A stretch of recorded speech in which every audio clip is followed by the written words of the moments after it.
Before you start, I always think it's a good idea to film and photograph everything. I've been greasing these and I think they're starting to fail. So I know my kit has this piece, and this is also the part I talked about, measuring the length so that when you put the new one on, you can hopefully get it back to approximately the same length so that your wheel alignment will be close to perfect. Still not a bad idea to go ahead and take it in for a wheel alignment anytime you change any of this stuff. So this is what I'm talking about measuring. I'm going to go to the end of the boot there. Mine is 12 inches to basically the grease fitting or the center of that if you don't have a grease fitting.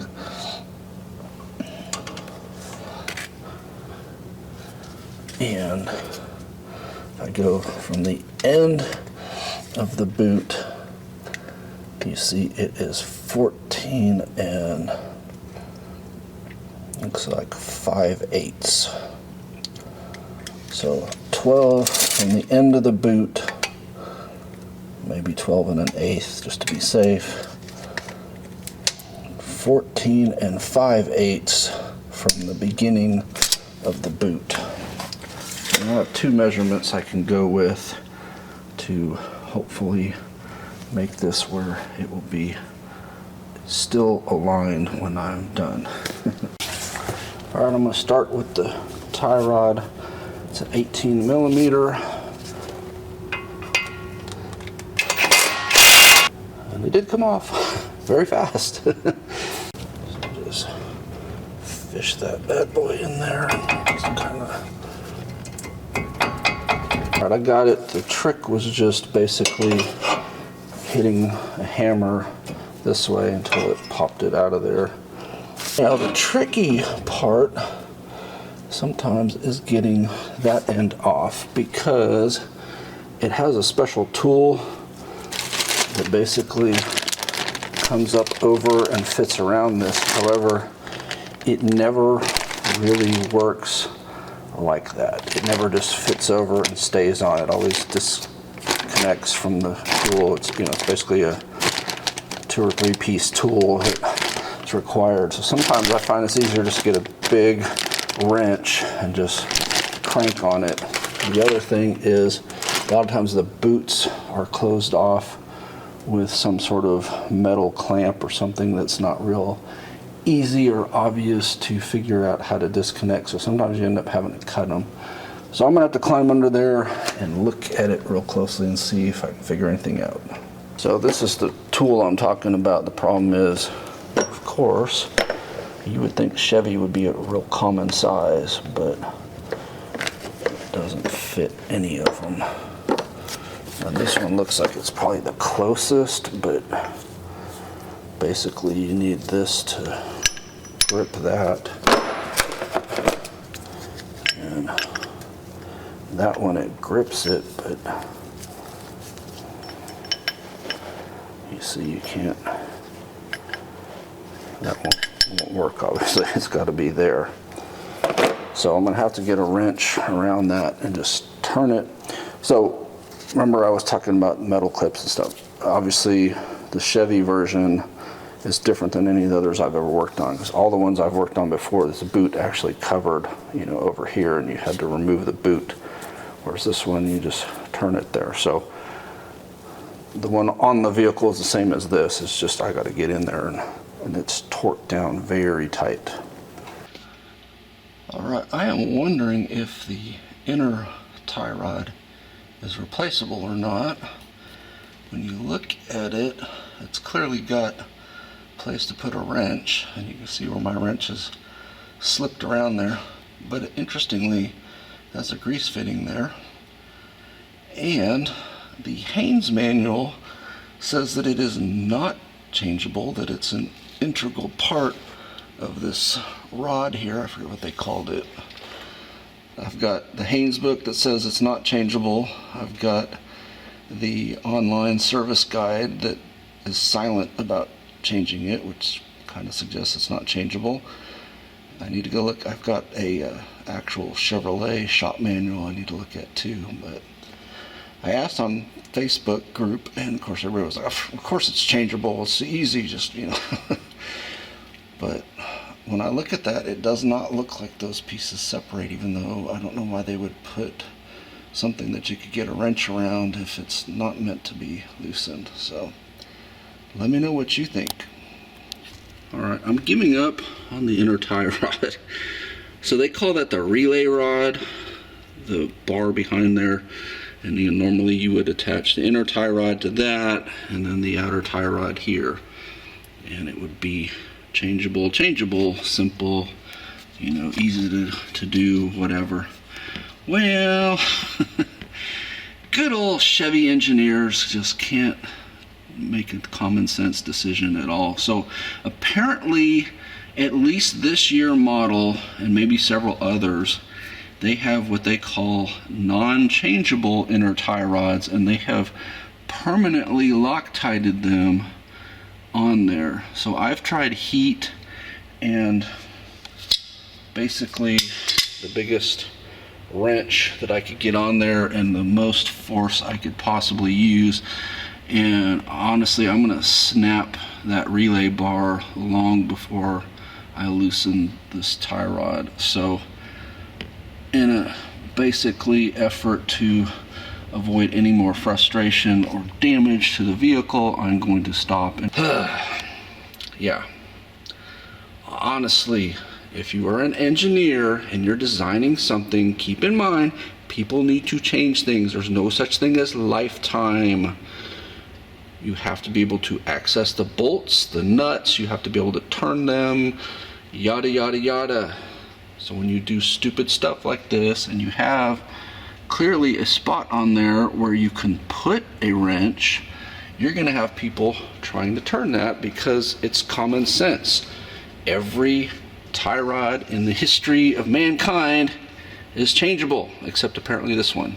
And maybe they designed this thinking, well, everybody will buy a complete relay rod built in with all the components and spend a whole bunch of money, and we'll just make a lot of money.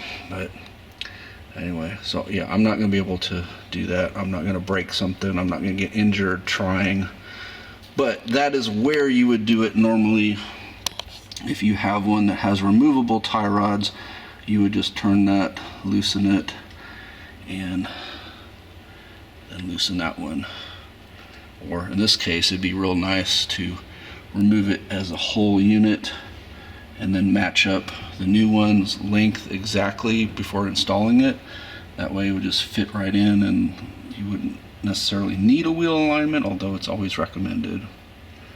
Pretty good tools. I don't have the perfect set, but you know, I've got a really good set for a DIY, and I could not budget, and so I am going to replace the whole thing, the relay rod, the pitman arm, the idler arm, the whole thing, mostly because mine's rusted. Otherwise I would just replace my outer tie rods and not worry about it. But you can see in there all that rust.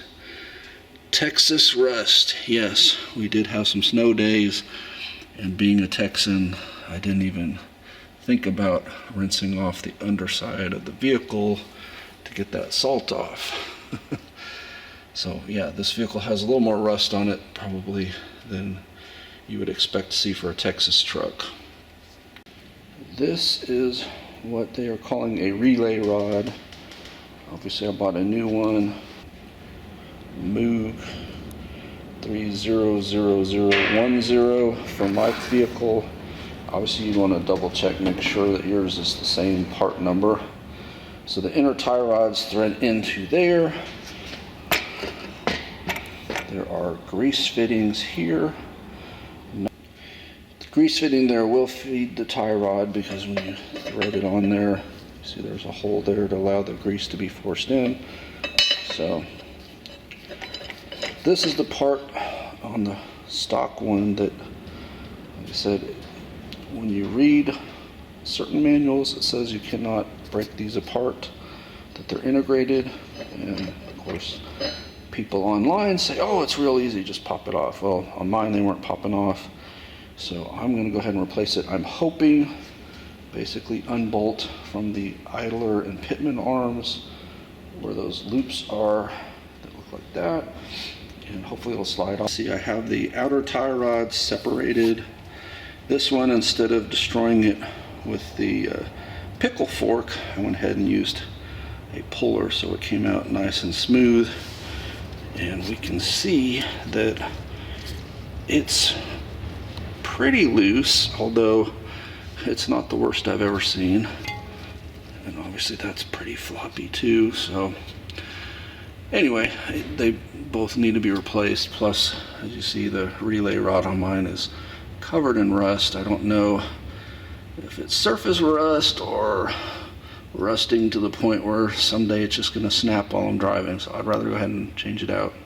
So there's one nut, and then there's the other one.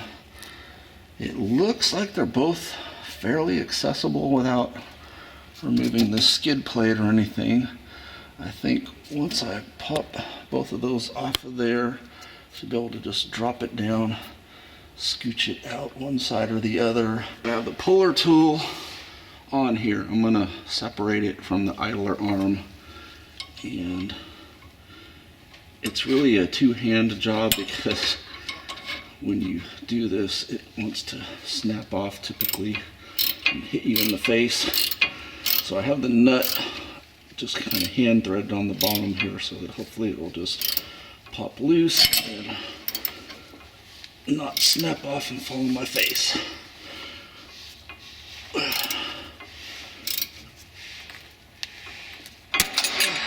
we go. So you see it's under a lot of force. And when it goes, it goes. So I'm thankful I had that on there to keep this from falling, because my luck, that end would fall off and that would poke me right in the eye. Right? That's like 100% chance of that happening. So I'll do the same thing on the other side off camera. It's a pain in the butt to film this, to be honest, but you just put your tool around there and line it up on there, and just basically it pushes that up until that snaps free. I did take off the plate there because you can't really get the puller on the driver's side because there's just maybe half an inch or so of that lip there that gets in the way of the puller. So I took it down. It was 4 15mm bolts, I think. Yeah, 15mm, and then I was able to pop this loose. So now, as you see, the whole rod can come out. Of course, it's a two-hand job. It's heavy, and I gotta lift it up over the other side, but basically it will come out now. There's the old and the new, and you're wondering why there's an outer tie rod on the old. Well, that's the new outer tie rod, so that one's going to get transferred.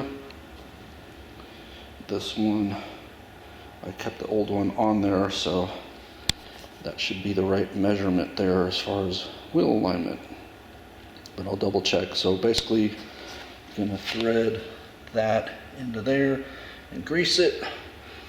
Same thing there. Transfer the outer to that one. Make sure this outer lines up with that one as far as wheel alignment goes, and then I'll just slide this back in the vehicle, line it up to the pitman and idler arms, and bolt it in. Alright, I slid it back in there and hand threaded all the nuts on there. So these end links torqued to 48, and the pitman and idler are torqued to 46. Don't know why the 2-pound discrepancy, but so I will torque these off camera. I'm lying underneath the vehicle and honestly trying to film it. One, is tough, and two, I mean, it's boring. I mean, you don't want to watch me going click, click. So 46, 46, and 48 on the end links. Alright, cotter pin on the castle nut. Everything's torqued